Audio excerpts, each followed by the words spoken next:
First up, we have, direct from her tour of the Gaza Strip, Daphne Rozen.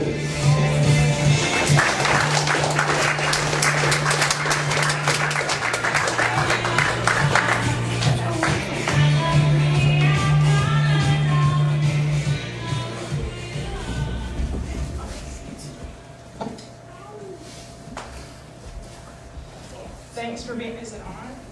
It was on. It's on. Okay, I hear it now.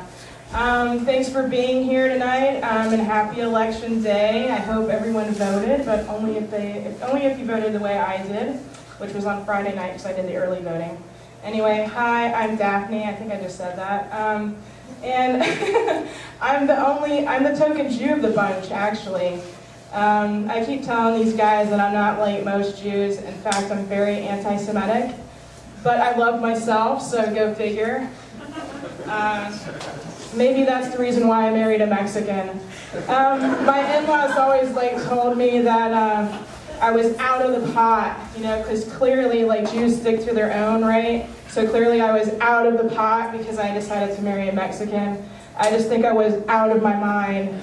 The whole experience basically really brought me closer to Jesus, because Jesus, my peeps, made the ultimate sacrifice, and I made many sacrifices in that relationship. So it's really no wonder it ended in divorce, really. The sad part of it was that we were going to name our firstborn Jesus, which would have been really great because my ex-husband's last name translated from Spanish into of the cross. But on second thought, we said, well, maybe that's too much to live up to. Besides the fact that my parents really wouldn't have approved of that. It was hard enough shaking up here. It's kind of nerve-wracking. It's exciting. I'll just dance around. I hope you don't mind. So anyway, it was hard enough for my parents to basically accept the fact that their daughter had become Jew of the cross. So that was me, Daphne of the cross. Yeah, it was hard for me to take too. It was the first thing I ever wanted to do was change my name back. That was one of the sacrifices anyway that I made that I hated. Anyway, but the ultimately true part of it is, and sad, really sad part of it is that my parents actually passed away within a day of each other recently. And yeah, that was hard. It's still hard, and I'm just shaking when I talk about it. It's very difficult. But there is a silver lining because basically we got a deal on the caskets. It's kind of 2-for-1 special. And we also, because they were buried over Memorial Weekend, so it was very fitting, very apropos. I think my mom really would have been proud, so anyway. Yeah. So, and the other part of it is actually that I kind of feel, this may sound really bad, but I feel like I won the lottery for the whole thing. I got a new car. I got money coming in, insurance, yeah. And I even got a house in Ohio, bought and paid for it, I should have just moved back there, which, I'm not doing anytime soon. We're just doing a lot of cleaning there, so anyway, whatever, just keep that in mind. I'm not going to quit my day job, so any of you know me, I'm not quitting the day jobs in the house, okay? Anyhow, so, let's see.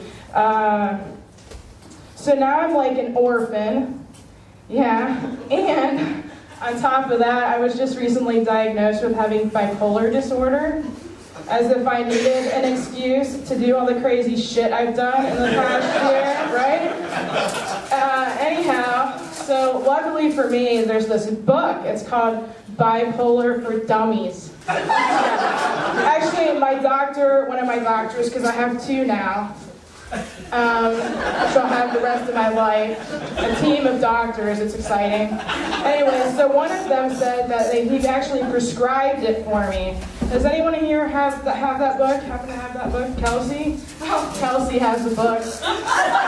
God, this has become my new Bible. And if you guys are interested, you too can get a copy. It's $13.98 on Amazon.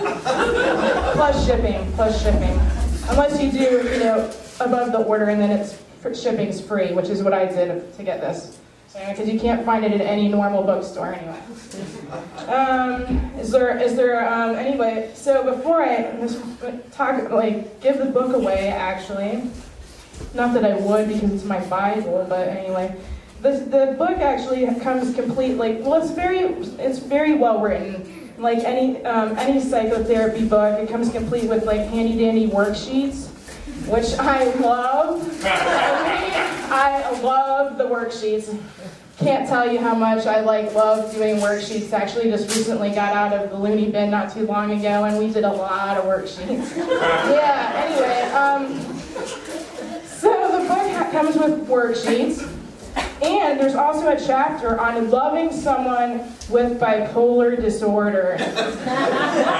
So apparently that's difficult to do because they actually had to write it in the book, you know, that's how they had to do it. So anyway, since I just said that, is there anyone in the audience who would like to borrow the book or take a read quickly before whatever? Lily? Lily? Okay. All right. Well, anyway, so you can't even give it away. Okay, just make sure I get that back at the end of the show because that's like my Bible. It goes along with my meds. So.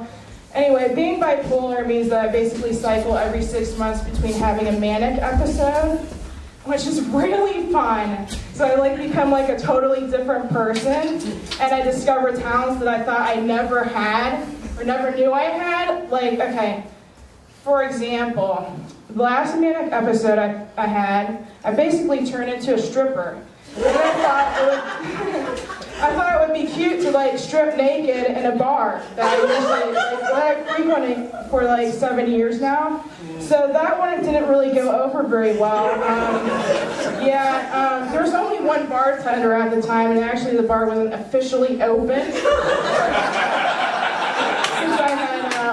I had actually walked to the bar because I had abandoned my car by the jail. For some reason. It's just being bipolar, people. It's just, you just do irrational things. It's a chemical imbalance in the brain, really. Anyway, so I abandoned my car, so I walked to the bar. Anyway, the whole point of the story is that basically they banned me for life. So there's one down. Find something else. But anyway, right now I'm actually pretty normal. You know, I'm regularly seeing the doctors. I'm taking my meds. I'm being a good girl. And, I like to do stuff like working out and going to the gym. And, it's just sometimes, though, I just feel after a good workout, I want a salad and a milkshake.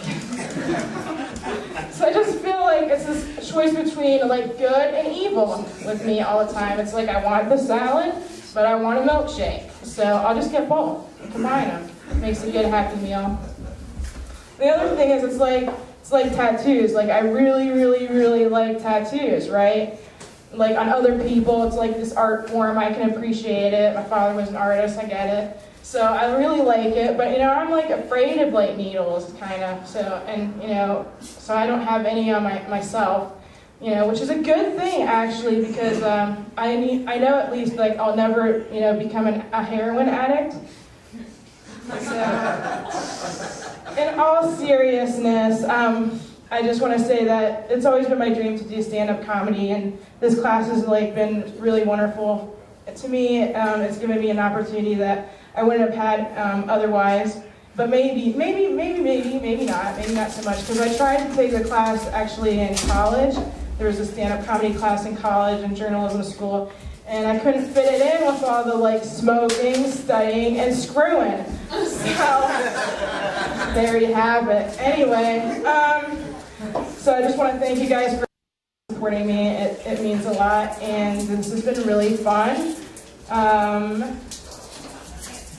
And I would like to introduce my friend, give a warm welcome to Darren.